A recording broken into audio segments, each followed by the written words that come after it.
بسم اللہ الرحمن الرحیم۔ میرے بھائی اور بہنوں، آپ اپنی زندگی کی تمام خواہشات کی لسٹ بنا لیں اور ان خواہشات کو اگر پورا کرنا چاہتے ہیں تو صرف ایک کام کر لیں کہ تہجد کے وقت اٹھ کر اللہ کی بارگاہ میں دعا مانگ لیں۔ آپ کی لسٹیں ختم ہو جائیں گی، رب کے خزانے کبھی ختم نہ ہوں گے۔ میرے بھائی اور بہنوں، زندگی کا کوئی بھی غم، پریشانی یا حاجت ہے تو ایک کام کر لیں، آپ کے تمام مسائل حل ہو جائیں گے، تمام دعائیں پوری ہو جائیں گی۔ تہجد کے وقت خاص اٹھ کر اللہ کی بارگاہ میں دعا مانگیں، اللہ کی بارگاہ میں نماز پڑھیں، انشاءاللہ چند ہی دنوں اور ہفتوں میں آپ کا بڑے سے بڑا مسئلہ، سالوں سے رکا ہوا مسئلہ انشاءاللہ حل ہو جائے گا۔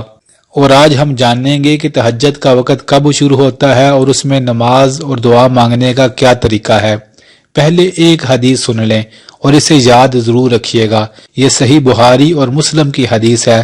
اللہ کے پیارے نبی صلی اللہ علیہ وآلہ وسلم نے فرمایا، اے لوگو، جب تہجد کا وقت آتا ہے اللہ تعالیٰ آسمان دنیا پر نزول فرماتے ہیں اپنی شان کے مطابق۔ پہلے آسمانوں پر آ کر کہتے ہیں، اے لوگو، ہے کوئی میرے بندوں میں سے دعا مانگنے والا، میں اس کی دعا کو قبول کروں؟ اے لوگو، ہے کوئی سوال کرنے والا، میں اس کے سوال کو پورا کروں؟ کوئی مغفرت چاہنے والا، میں اس کے گناہوں کو بخش دوں؟ کوئی رزق کا طلبگار، کوئی اولاد چاہنے والا، میں اسے یہ نعمت عطا کروں؟ اللہ اکبر۔ اللہ رب العالمین تہجد کے وقت پکار رہے ہوتے ہیں، ہے کوئی یہ چیزیں چاہنے والا، میں اسے عطا کروں۔ تو کتنی بڑی نعمت ہے، میرا رب پکار رہا ہے اور ہم سوئے ہوئے ہوتے ہیں۔ تو کرنا اپنے ایسے ہے، آپ جس شہر میں بھی رہ رہے ہیں اپنے شہر کے مطابق نماز فجر کی اذان سے پہلے 40 منٹ پہلے کا الارم لگا لیں۔ فجر کی اذان سے 40 منٹ پہلے اٹھ جائیں، اٹھ کر اچھے طریقے سے، خوبصورت طریقے سے وضو کریں۔ وضو کرنے کے بعد آپ 2 رکعت نماز تہجد پڑھیں، جیسے عام نفل پڑھے جاتے ہیں یہ ویسے ہی پڑھے جاتے ہیں، بس نیت یہ ہو ذہن میں کہ میں تہجد کی نماز پڑھ رہا ہوں۔ اور اس کے بعد آپ 2 رکعت نماز حاجت پڑھیں، جیسے 2 نفل پڑھتے ہیں ویسے ہی پڑھیں، بس نیت یہ ہو کہ میرا ایک مسئلہ ہے، اس مسئلے کو حل کرانے کے لیے یہ سنت طریقہ ہے نماز حاجت پڑھنا، وہ پڑھ لیں۔ یہ 4 رکعت پڑھ کر آپ بیٹھ جائیں اور یہ حدیث پڑھیں پہلے، اے اللہ، آپ کے نبی صلی اللہ علیہ وآلہ وسلم کا فرمان ہے کہ آپ تہجد کے وقت پکارتے ہیں، ہے کوئی دعا کی قبولیت چاہنے والا، میں اپنے اس بندے کی دعا کو پورا کروں؟ ہے کوئی بندوں میں سے مجھ سے سوال کرنے والا، میں اس کے سوال کو پورا کروں؟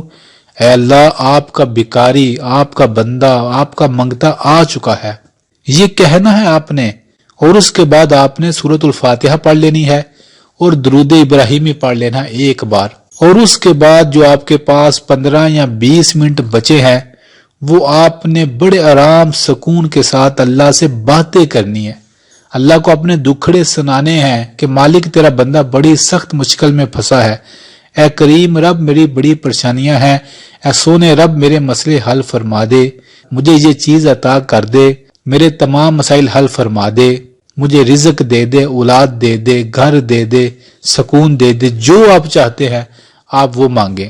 بس 40 منٹ پہلے فجر کی اذان سے اٹھنا ہے، وضو کرنا ہے، 2 رکعت تہجد کے پڑھنے ہیں، 2 رکعت نماز حاجت پڑھنی ہے، اس کے بعد یہ حدیث پڑھنی ہے، اللہ آپ پکارتے ہیں میں آ چکا ہوں، اس کے بعد سورۃ الفاتحہ یہ اللہ کی ثنا ہے، درود ابراہیمی یہ پڑھنا ہے، پھر اس کے بعد جتنی دیر تک فجر کی اذان نہیں ہوتی اللہ سے دعا مانگے، پھر فجر کی نماز پڑھ کے سو جائے۔ چند دن، چند ہفتے، بس لمبا چوڑا کام نہیں، چند دن، چند ہفتے آپ نے کرنا ہے، بڑے سے بڑا مسئلہ، بڑی سے بڑی آپ کی خواہش انشاءاللہ لازمی حل ہونی ہے۔ یہ عمل ضرور کیجئے گا، زندگی میں سکون ہی سکون ہوگا، اس بندے کی کوئی غم نہ ہوگا جو یہ عمل روزانہ کر لے گا۔ اللہ ہم سب کو ان دین کی باتوں پر عمل کرنے والا بنا دے، آمین ثم آمین۔